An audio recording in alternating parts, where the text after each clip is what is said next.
Empty the chamber on them. And how do you do that? First 6 seconds, point A to point B, everything you got. Everything you got. Turn that shit up. Let's go.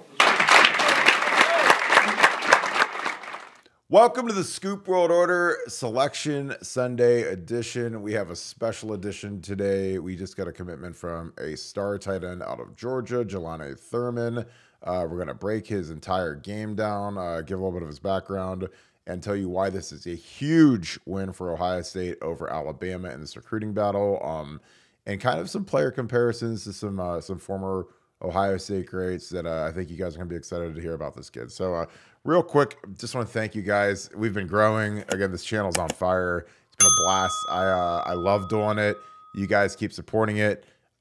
Give me some likes. Something I would love is for this edition of the comments section, when we watch this film, tell me what tight end does he remind you of? Is it Rickey Dudley, Tony Gonzalez? Is it the kid from Florida who's with the Falcons now? Is it Darren Waller? I mean, he's a tall, angular dude, 6'6", runs well.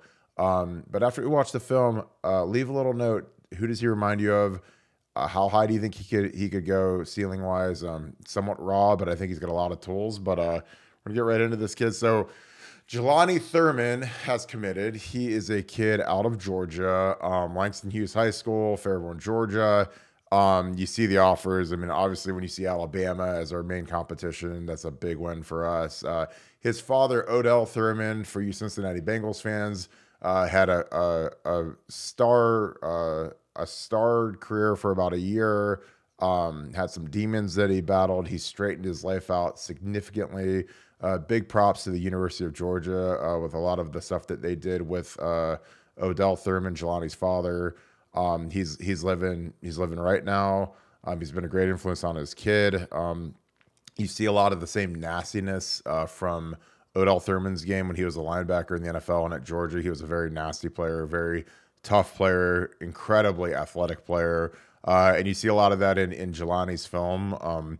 Really excited about it. He reminds me a lot of, he's like that new wave, tall, 6'6" tight end, kind of like a Darren Waller. Maybe not quite as athletic as Darren Waller, but I mean, he's young, very raw. I think one of the issues that he has is he's a fantastic basketball player.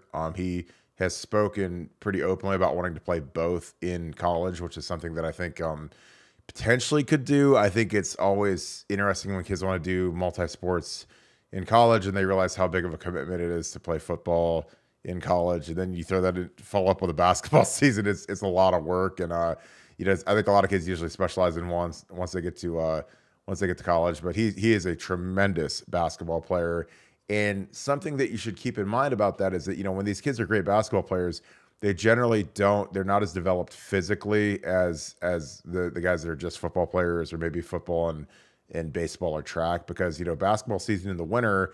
The winter is when a lot of these football players, they gain mass, they gain strength, and if you're doing basketball, you're running for 2 hours a day in practice, and a lot of days you can't do like certain lifts, maybe upper body lifts if it's a game day or whatever. And I dealt with that my sophomore year in high school. Like, I didn't lift upper body on Fridays when we would normally be lifting upper body because we had to play a game, and you don't want to do a bunch of bench and curls and whatever, and then all of a sudden you go to shoot a basketball and it goes over the backboard or whatever. So I think that's something that as he develops and specializes in football and gets with Coach Mick, I think that it'll really unlock a lot of his upside. So we're gonna get right into his film.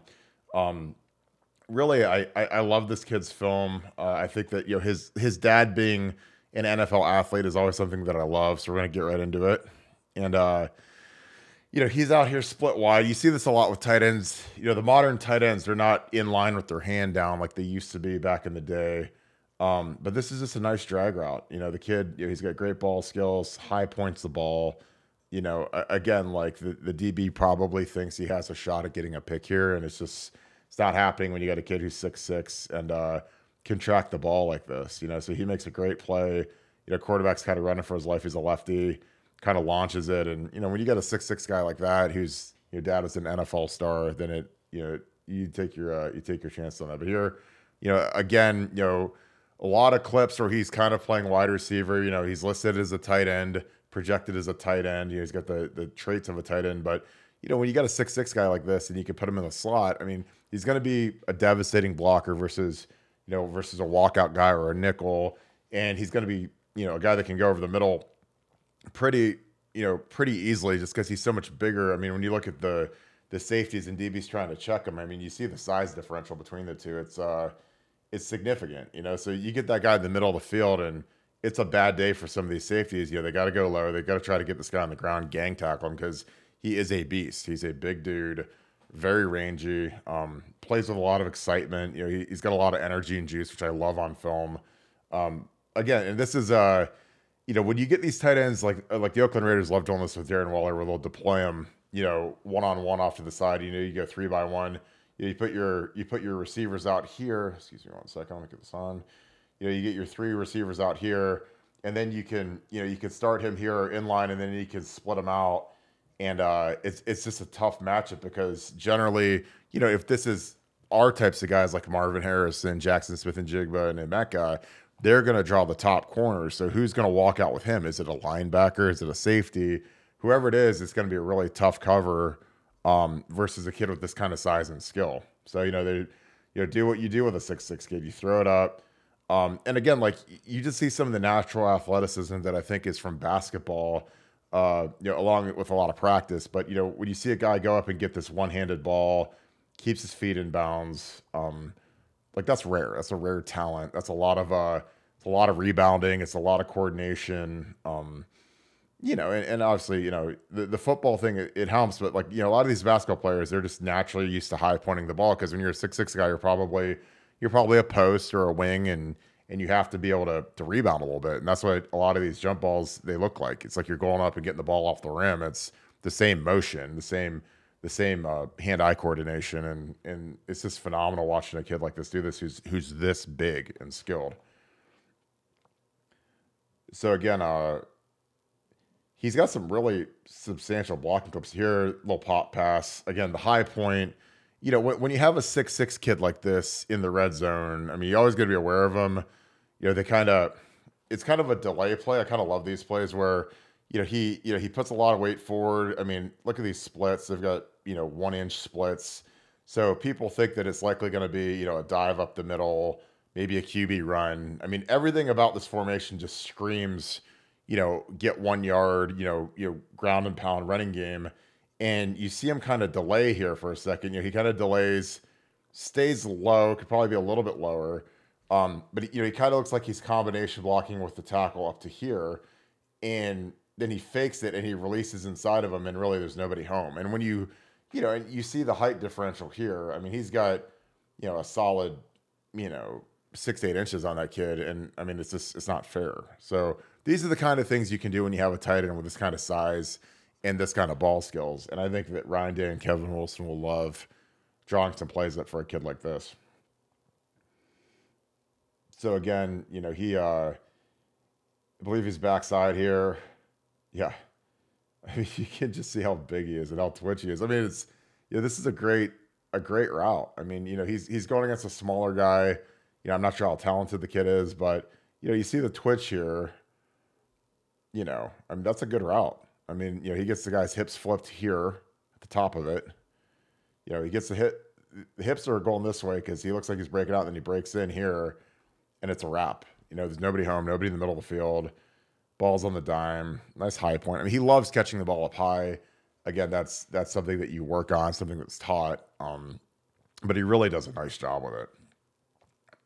Again, 3-by-1. He's in line. This is a sick play. So here they run a tight end tunnel screen, which is something you almost never see in football.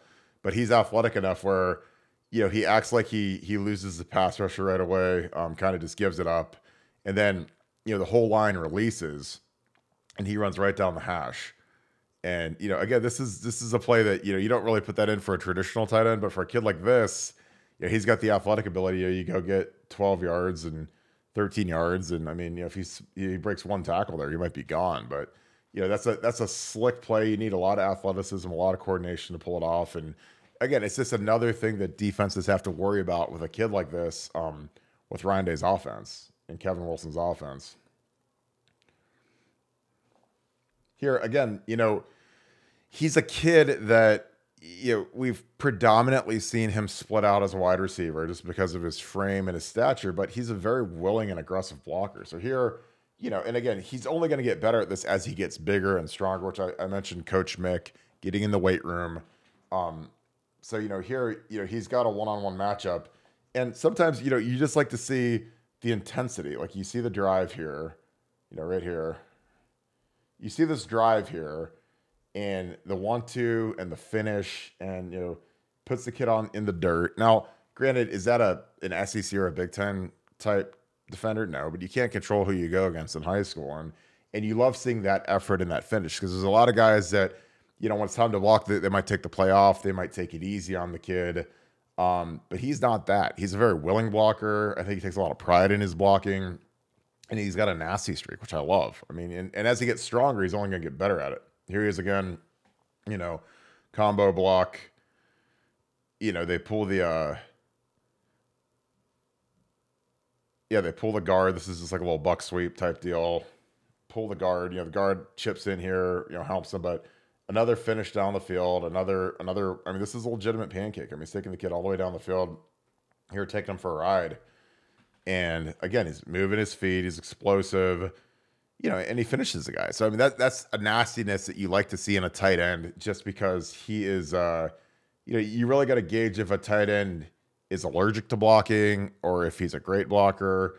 And, when you have a combination of a guy that really wants to block and has the ability to block, and then you have, the elite receiving traits that he has, it really makes it for a special potential prospect.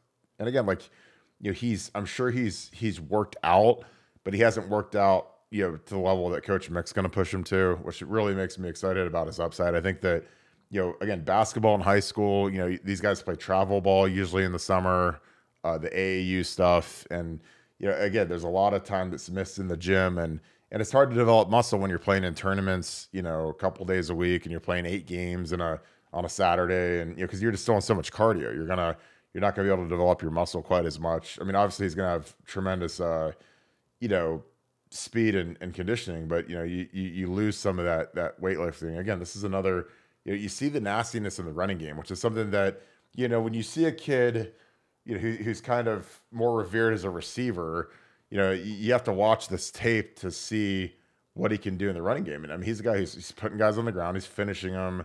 He's laying on him. Like he's loving it. So, I mean, he takes pride in that. It's not just about throwing me the ball. Now, granted, when he gets the ball, I mean, this is this reminds me of Calvin Johnson when he's at Georgia Tech. He made a catch that was like this against NC State. Reach back behind, grab it, hang on to it with a guy hanging on him. That's just a rare trait. Like, not everybody's going to make that play. And it's why it's exciting, again, to get a kid like this. Late in the process, you beat Alabama on a tight end. Looks and runs like a wide receiver, but is nasty, like a really good blocking tight end. Again, is he going to be ready to block a Big Ten defensive end on day one? Probably not.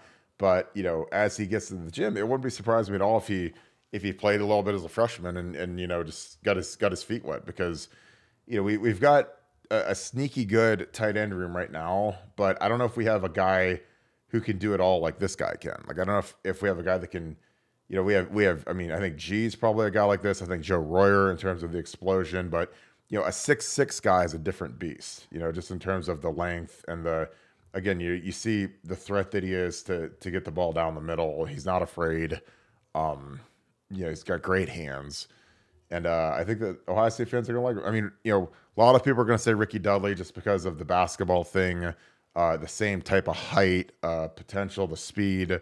And I'm sure everybody would be fine with that. I mean, I think that it's, it's just one of those things where, see how he fills out. Again, great catch, great hands catcher. He's not a body catcher, snags the ball, can do something after the catch, plays with a lot of energy. And I love his film. So, close this out. But I appreciate you guys tuning into this one. Again, this is a Sunday. Really excited about this kid. I think he's going to do great work. Jelani Thurman commits to Ohio State over Alabama. I love his game. I love his nastiness. Obviously his dad was a ferocious player for the Bengals, had a very short career. But he also, he's resurrected his life. He's been a great influence on his son. And I think that I love the NFL bloodlines. I love the nastiness his dad played with.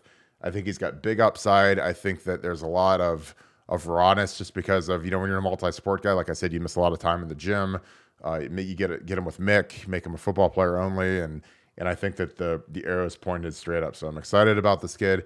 Appreciate you guys. We're gonna have a lot of breakdown on him on BuckeyeScoop.com.